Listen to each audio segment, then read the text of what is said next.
प्रत्येकाच्या आयुष्यात एक चांगला मित्र असावा असं प्रत्येकाला वाटत असतं. पण पूर्वीचा काळ वेगळा होता. तो आता राहिला नाही. तुमच्याबरोबर असणारा मित्र तुमचा कशा प्रकारे घात करू शकतो. ज्या मित्रावर जीवापाड प्रेम केलं त्याच मित्राने संसारात मिठाचा खडा टाकण्याचं काम करणं सुरू केलं. मग त्याचा शेवट कशा प्रकारे झाला ते आपण आजच्या या घटनेवरून जाणून घेणार आहोत. बीड जिल्ह्यातील वाढती गुन्हेगारी थांबता थांबत नाही. प्रत्येक दिवस अतिशय भयंकर स्वरूपाचा घडत आहे. संतोष देशमुख खून प्रकरणातील आरोपींना अजून शिक्षा झाली नाही. हे प्रकरण ताजे असतानाच आता केज तालुक्यात अशाच प्रकारची घटना समोर आली. तर घटना कशा प्रकारे घडली ते आपण सविस्तर जाणून घेणार आहोत. तुम्ही चॅनलवर नवीन असाल तर कलम 302 या चॅनलला लगेच सबस्क्राईब करा. केज तालुक्यातील भाटुंबा या गावात दगडू धपाटे नावाचा एक 27 वर्षाचा तरुण राहतो. समाजामध्ये त्याचा चांगला परिचय आहे. त्यामुळे त्याचं सर्वांशी मिसळून वागणं, सर्वांशी प्रेमानं बोलणं आणि मित्र कंपनीचा सहवास असं त्याचं जीवन आहे. समाजामध्ये कोणत्याही सामाजिक कार्यात दगडू याचा सहभाग असायचा. त्यामुळे महिला असो की पुरुष मंडळी असो सर्वांशी तो गोड गोड बोलायचा. आता दगडू याचा मित्र विकास मस्के याच्याबरोबरच दगडू याची चांगली मैत्री सुरू झाली होती. दोघेही सोबत कुठेही फिरायला जायचे. कार्यक्रम असेल तर त्या ठिकाणी दोघे बरोबर जायचे. त्यामुळे दगडू आणि विकास यांची वाढत असलेली मैत्री दिवसेंदिवस घट्ट होत होती. मात्र दुसऱ्या बाजूला दोघेही एकमेकांच्या घरी जाऊ लागले होते. त्यामुळे घरातील महिलाबरोबर दोघांचेही बोलणे होऊ लागले होते. आणि विकास हा दगडू याला घरी घेऊन गेल्यानंतर काही दिवस दोघांचे मन अतिशय निर्मळ होते. परंतु शेवटी मित्र हा बायकोबरोबर जास्त संपर्क करू लागतो, तिला गोडीने बोलू लागतो. त्यावेळी मन फिरायला काही वेळ लागत नाही. आता अशाच प्रकारे दगडू आणि विकासच्या बाबतीत होऊ लागलं होतं. दगडू याचे विकासाच्या घरी जाणे सुरू झाले होते आणि ते प्रमाण आता जास्तच वाढले होते. विकासच्या बायकोबरोबर ज्या पद्धतीने दगडू बोलू लागला होता त्यावेळी विकासला दगडू याच्यावर संशय येणे सुरू झाले होते. विकासची बायको देखील दगडू याच्याबरोबर बोलत असल्याने विकासला वाईट वाटायला सुरुवात झाली होती. ज्या मित्राला घरात आपण परिचय करून दिला तोच मित्र आपला संसार मोडायला निघाला असं विकासला वाटू लागलं.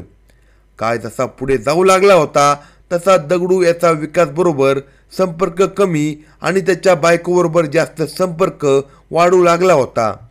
जो काही प्रकार चालू होता त्याविषयी गावात सुद्धा माहिती होऊ लागली होती. शेवटी ग्रामीण भागामध्ये एखादी गोष्ट पसरायला वेळ लागत नाही. अगदी त्या पद्धतीने दगडू आणि विकासच्या बायकोच्या संबंधाच्या बाबतीत सुरू झालं होतं. ही चर्चा विकास याच्या मनावर परिणाम करायला लागली होती. त्यातून कसा मार्ग काढायचा असा प्रश्न विकासला पडला होता. आणि आत्तापर्यंत मित्र म्हणून दगडू याला घरात जो आसरा दिला तोच मित्र आपल्या बायकोबरोबर संबंध करू लागला याचे विकासला वाईट वाटू लागले. विकासाने बायकोला सुद्धा काही दिवस समजून सांगण्याचा प्रयत्न केला, परंतु जे काही उत्तर मिळत होते त्यामध्ये विकास हा समाधानी होत नव्हता. त्यामुळे दगडू याच्याविषयी विकासच्या डोक्यात संशयवृत्ती वाढू लागली होती. त्यामुळे विकासने काही वेळा दगडू याला बायकोबरोबर असलेले संबंध तोडण्यास देखील सांगितले. पण दगडू आता विकासला टोमणे मारू लागला होता.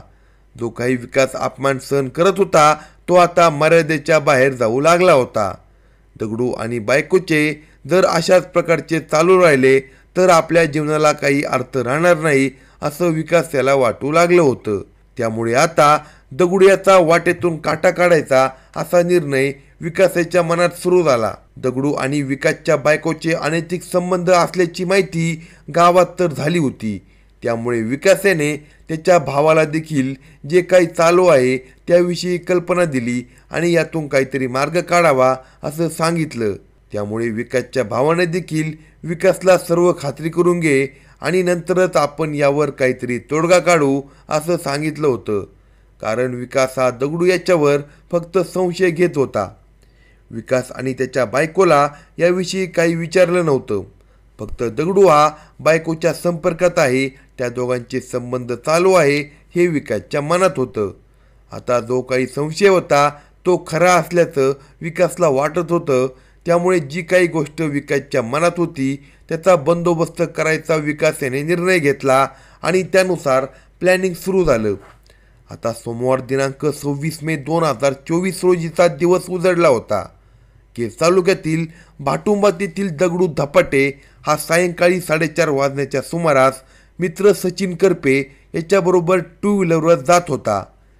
त्यावेळी सावळेश्वर पैठण येथील रोहन मस्के, विकास मस्के आणि लाडगेगाव येथील सुहास पाटोळे, राजेश जंगले, अनवर पठाण आणि रोहित दिरे यांनी दगडू याची गाडी अडवली. त्यामुळे रस्त्यावरच गाडी अडवल्यामुळे दगडू आणि त्याच्या मित्राला प्रश्न पडला की नेमकी गाडी का अडवली. ज्या लोकांनी गाडी अडवली होती ते लोक दगडू आणि त्याच्या मित्राला काहीच न बोलता त्यांना पकडून मामाच्या शेतात घेऊन गेले. रात्र होऊ लागली त्यामुळे दगडू हा सर्वांना विरोध करू लागला. नेमकं काय झालं आहे याचा जाब दगडू विचारत होता, पण त्याला कोणीच बोलायला तयार नव्हतं. शेतात पोचल्यावर दगडू धपाटे याला झाडाला बांधण्यात आलं आणि बेदम मारहाण करायला सुरुवात करण्यात आली. त्यावेळी विकास हा माझ्या बायकोबरोबर करायला मजा वाटते, आता कसे वाटते असे म्हणून बेदम मारहाण करू लागला. मित्र म्हणून मी जवळ केलं आणि तू माझ्या बायकोबरोबरच संबंध करायला सुरुवात केली. आता यापुढे तू जिवंत राहतो का ते बघ असे म्हणून 6 जणांनी पुन्हा पाईपने त्याला मारहाण करायला सुरुवात केली.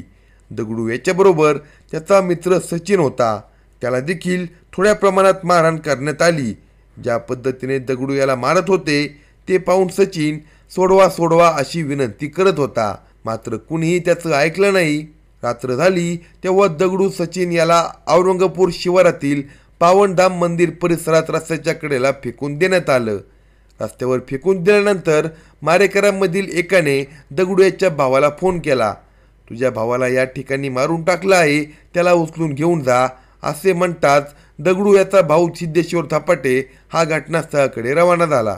त्या ठिकाणी भावाला आणि त्याच्या मित्राला घेऊन तो अंबाजोगाई येथील स्वामी रामानंद तीर्थ रुग्णालयात पोहोचला. त्या ठिकाणी गेल्यानंतर डॉक्टरने दगडू याची तपासणी केली. त्यावेळेस तो मयत झाल्याचं त्यांनी सांगितलं. ज्या पद्धतीने दगडू याला मारहाण करण्यात आली होती त्यावरून त्याची अवस्था पाहून संतोष देशमुख यांची आठवण आली, कारण त्यांना पण अशाच पद्धतीने बेदम मारहाण करून रस्त्याच्या कडेला फेकून देण्यात आलं होतं. दगडू याच्याबरोबर त्याचा मित्र होता. त्याच्या डोळ्यासमोर जे काही झालं होतं ते त्याने पोलिसांना सांगितलं. दगडू याला विकास आणि त्याचे मित्र बायकोबरोबर सुरू असलेल्या अनैतिक संबंधाचा उल्लेख करत असल्याचं सचिन याने सांगितलं.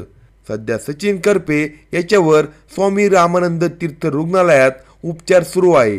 दगडू धपाटे यांचे बंधू सिद्धेश्वर धपाटे यांच्या फिर्यादीवरून 7 जणांविरुद्ध खुनाचा गुन्हा दाखल करण्यात आला आहे. आता पोलिसांनी या प्रकरणातील मुख्य आरोपी विकास याच्यासह 6 जणांना देखील अटक केली आहे. मात्र जेव्हा पोलिसांनी या प्रकरणाचा तपास करायला सुरुवात केली तेव्हा दगडू आणि विकास याच्या बायकोचे सुरू असलेले संबंध याविषयी विकास याच्या मनात संशय होता. त्यामधूनच दगडू याचा काटा काढल्याचं त्याने सांगितलं. या प्रकरणी पोलीस निरीक्षक मच्छिंद्रनाथ शेंडगे हे तपास करत आहे. या प्रकरणातील अन्य कुणी आरोपी समोर येत आहेत का याचा देखील सध्या पोलीस शोध घेणार आहेत. अशाच नवनवीन क्राईम स्टोरी ऐकण्यासाठी कलम 302 या मराठी चॅनेलला सबस्क्राईब करा आणि आपल्या प्रतिक्रिया कमेंट बॉक्समध्ये कळवा.